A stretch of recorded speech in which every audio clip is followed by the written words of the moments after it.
Hey, everybody. Thanks for joining us again today. I've got another really great guest. I always have great guests, right? But I've asked my friend Amanda Peden if she would join us today. Amanda is a financial advisor with Commonwealth Financial Group, and she has a specific certification that I found very interesting. To be honest with you, I didn't even know that there was such a thing, but I thought it was such awesome information that I asked her to join us today. I'm going to bring her on in a second, but before I do, please don't forget to subscribe, like, and hit that bell. With that said, let's get started.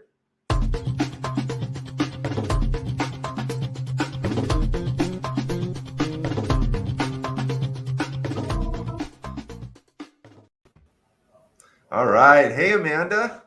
Hi, Barry. How are you? I am just dandy. I'm Good. really grateful that you did this. I know that doing a live stream sometimes it can be a little strange unless you're doing them all the time. So just feel. I hope you feel comfortable. And I'm gonna just try and let everybody know before we get started here why I think this is such an important distinction. That you are a certified divorce analyst. Yep. So I come from a broken home. When I was a kid, my parents got divorced at an early age. And, unfortunately, I had been married and divorced before. And from the average person's experience, there are like maybe three types of divorce. There is the really hotly contested, everybody's, throwing plates at each other and just not getting along, and you have to go to court and it costs an incredible amount of money. Then the other option is everybody seems to be affable, nobody wants to spend a lot of money, we just kind of want to walk away and get it over with. And then the third I thought was mediation. But when I started talking to Amanda about what it is she does, in addition to all the other things that she does, she told me that she's a certified divorce analyst. And I was like, okay, well, what exactly is that? So, with that said, Amanda, why don't you just share with everybody what a certified divorce analyst is? Yeah, so you're certainly not alone in this being the first time that you had heard of that designation. It is fairly new, and I think that we'll just to sort of dive in. It basically a certified divorce financial analyst, or also sometimes called a financial neutral, is a neutral party who assists in what's called a collaborative divorce process. So, sort of like you mentioned, there's all different types of divorce situations and ways to get divorced. And collaborative divorce is what's called an alternative dispute resolution method of getting divorced when couples don't want to go to litigation, but they still want to have attorneys that they work with, in legal counsel, that's sort of helping them navigate through the divorce. And so where I come in is as that financial neutral to really provide just analysis on splitting up the assets, what that looks like from a tax standpoint, not only today, but in 5 years, and really just helping them to determine the most equitable method of getting divorced, especially from that financial standpoint. Well, yeah, you brought up something that also that I think was a little shocking to me because to me it's just all kind of cut and dry. Like I don't know who actually goes and figures out where all the money is at and who gets what. And to me it was always a judge, but I guess it's a lot more in depth than that. Often husbands don't tell their spouses about all the money that they've got hidden away, or could be vice versa. Also, maybe the wife has been squirreling away money. Can you just tell us a little bit about that discovery process for you? Yeah, yeah. Well, I think that, well, to your point, attorneys, of course, especially experienced attorneys that have been doing family law for years, they've got a pretty good idea of what are the repercussions of splitting assets one way versus the other. What might that look like? And every divorce is different, but to have the someone like myself, the CDFA or financial neutral present, it really just adds efficiencies to the process, because obviously as a financial planner and financial advisor, that's what I do for a living. And so to just have a specialist come in and provide that analysis, it just becomes more efficient throughout the divorce process, so that the attorneys and the other parties involved can spend less time trying to figure out what this will look like from a financial standpoint, and really just, I'll say, here's the data. And from there, they can all come to a decision with that. And so the discovery process is really just starting with taking an inventory of everything that both parties have, spouses. So assets, liabilities, retirement accounts, homes, etc. And to your point, we can't know for sure if someone's telling the full truth, but we really do a very extensive job to gather documents, things like tax returns that oftentimes can reveal assets that might have been overlooked or forgotten about. And really just doing an extensive job of collecting that data and supporting documents to make sure that we really got the full picture of, okay, what are we looking at here? And before we even start to split things up or run different analysis or scenarios around that. So, because I have some experience here, not just with myself personally and my parents, but I'm a loan officer, and I have, attorneys that send me clients to refinance because the couples are getting divorced. I have gone so far, I'm not kidding you. I had to meet an ex-wife in a parking lot one time to ask her to sign documents because she would not talk to her. She wouldn't even be in the same city as her husband. So, the amount of paranoia and the amount of anger and it's running at all-time levels when you're in this divorce situation. And I asked Amanda, I'm like, because I know I've actually had this said to me, like, I most recently I had a client that was going through a divorce, and she's like, I don't trust my attorney. I think that my attorney is maybe working against me. Like maybe there's some sort of a deal being set behind the scenes that I don't know about. I mean, just incredible paranoia. And so I said to Amanda, like, who exactly hires Amanda? Because I can tell you, the husband is probably nervous that if his wife is the one that's hiring Amanda, like, is he going to get a good deal? Or if the husband's the one that's doing the hiring, the wife has got to be saying, all right, well, how do I know that this person? So Amanda explained to me that, she is a completely unbiased, third party person. She is not representing either one of the parties. So why don't you just explain that a little bit to everybody, Amanda? Yeah, and that's a great question when you asked me that. So I am typically brought in by the attorneys on a new collaborative divorce case. And with collaborative divorce, because as you mentioned, every divorce is different, and it's certainly not for everyone. So some couples, for one reason or another, just end up having to, or litigation is really the best route because of any hostility or whatever's going on. But one of the first steps in a collaborative divorce, the attorneys will spend a lot of time to really talk through with the clients, and there's actually an agreement that everyone signs, really laying out what is involved in the collaborative divorce process. And so they will mention, as part of that, we're going to bring in a financial neutral, and there's also typically a mental health professional neutral brought in by the attorneys. And so the expectation is set up front with both spouses that this is a part of the collaborative divorce process, and these are the key professionals that really make this process efficient and the best possible experience and outcome for both spouses. And so the expectation is really set up front as just part of the process as a whole. Well, sorry about that. I forgot to put my phone on Do Not Disturb, but That's okay. so I don't want to get too personal, but just so you know, Amanda said it's okay if I mention this. Amanda actually had to do this for her parents. Now, this puts a whole different level of trust and it really shows me just how needed and how professional Amanda is, because, man, I can tell you, I was telling Amanda this earlier. I remember like being in my 30s and still trying to prove that I knew what I was doing to my family, because they still looked at me like I was the, 12-year-old, that, was sneaking a cupcake in the middle of the night, like somebody that they couldn't really trust. So to have your parents actually come to you and say, hey, can you help us? That's pretty amazing. So why don't you share with everybody how that all went?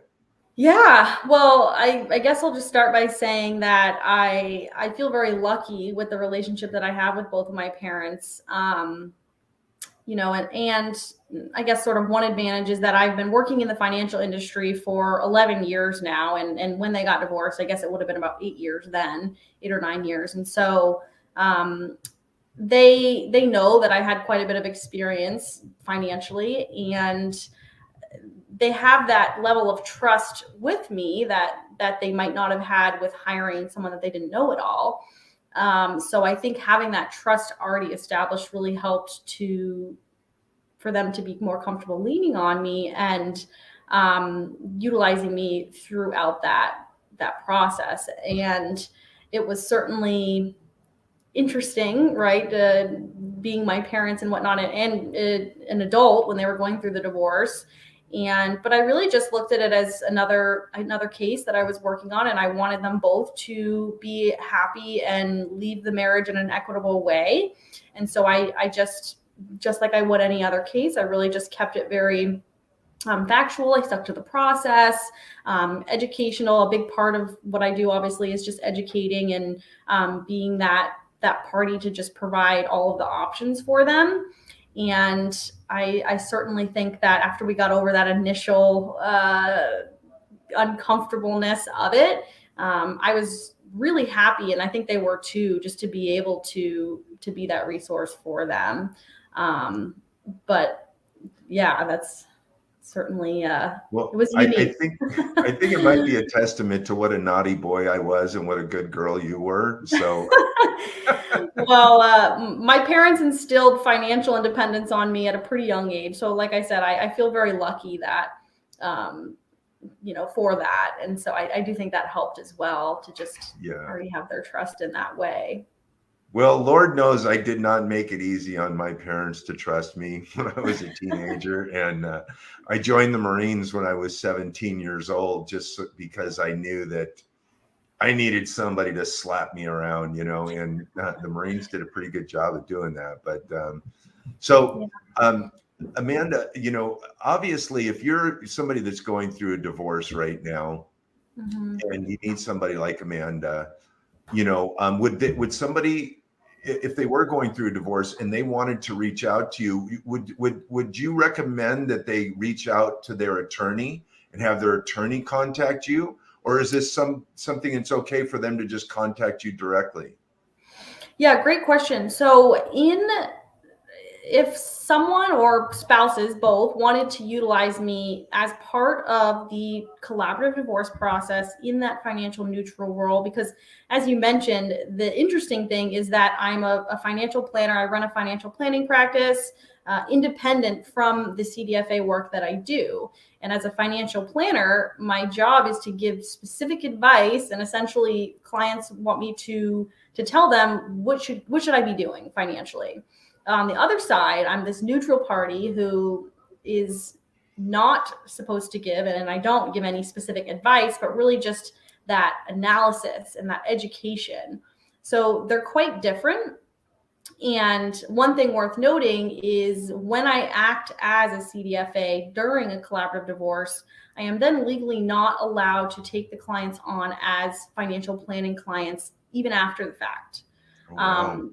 Because that could be a conflict of interest that, okay, maybe and again, thinking from the regulators thought, maybe I swayed something over here knowing I was going to take one of them as a client and so on. And so they're very cautious, as they should be from a regulation standpoint, that I am going to remain very neutral if I am acting in that way.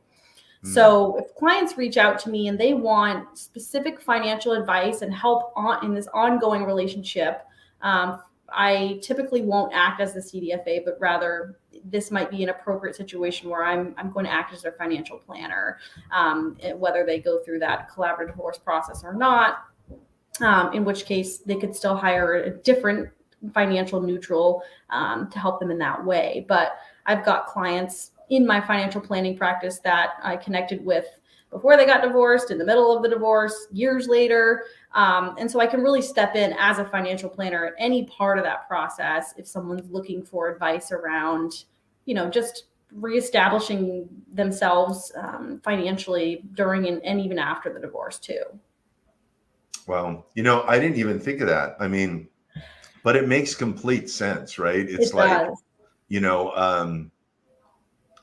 yeah, I didn't even think of that because I was thinking, at first I thought to myself, yeah, well, this might be a really great way for Amanda to meet some new clients, but yeah, no, it would be like, an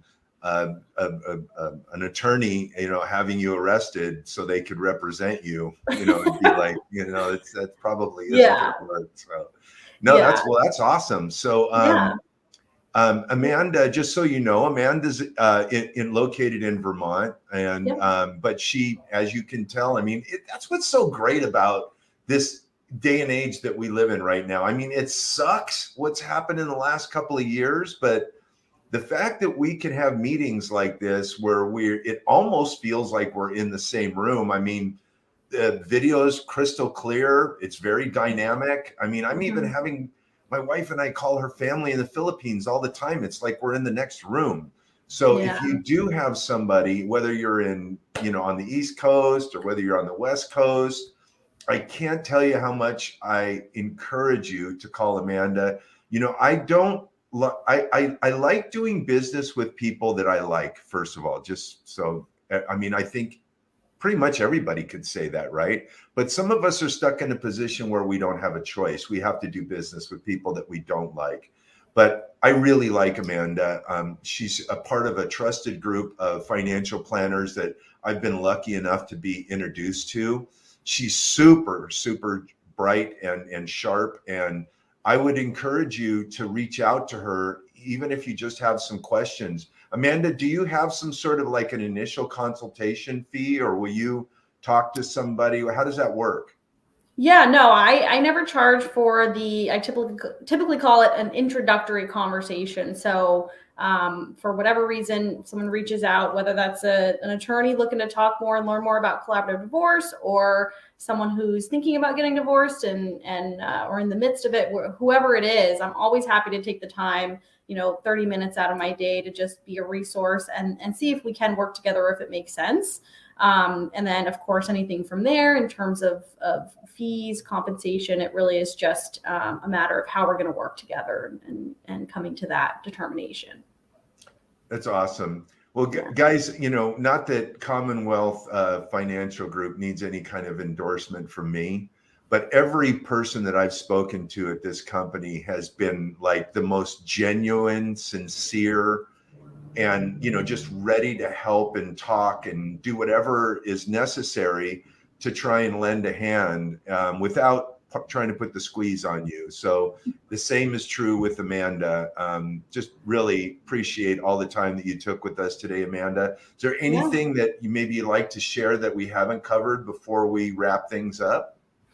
No, I think, thank you for having me. This has been great. And I'm happy to connect and just be a resource for you and your network. And I guess I would just say for anyone who is thinking of divorce, I'm really passionate about collaborative divorce because I think that it really is an amazing newer way for folks to get divorced in a more just a way that everyone is able to communicate openly and leave the divorce in a somewhat amicable way.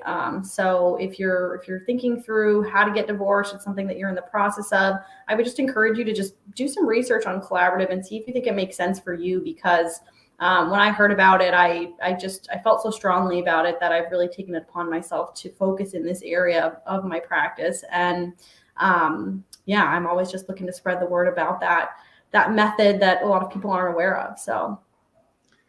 Well, so what I would say in closing is that if you're an attorney, you know, and you need somebody, you know, for a collaborative divorce case like Amanda, I highly encourage you to reach out to her. But also for all of you out there that could be watching this, if you know anybody that you think could use somebody like Amanda, maybe you know an attorney, maybe, you know, that's the gift that keeps giving. When you can introduce somebody to another potential partner that can where they can continue that relationship, man, I can't tell you how important that is. I know I appreciate it, and I want to do whatever I can to try and support Amanda and her business. So if you're, you know, one of my friends or family or any one of my clients, and even if you can't use somebody like Amanda, if you think to yourself, oh, well, wait a minute, I have a family divorce friend that I think I would like to introduce Amanda to, please reach out to her.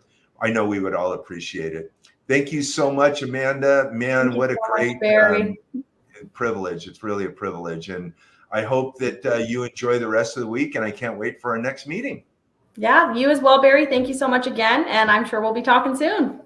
Sounds good. Everybody, stay happy, stay safe, and stay healthy. Take care.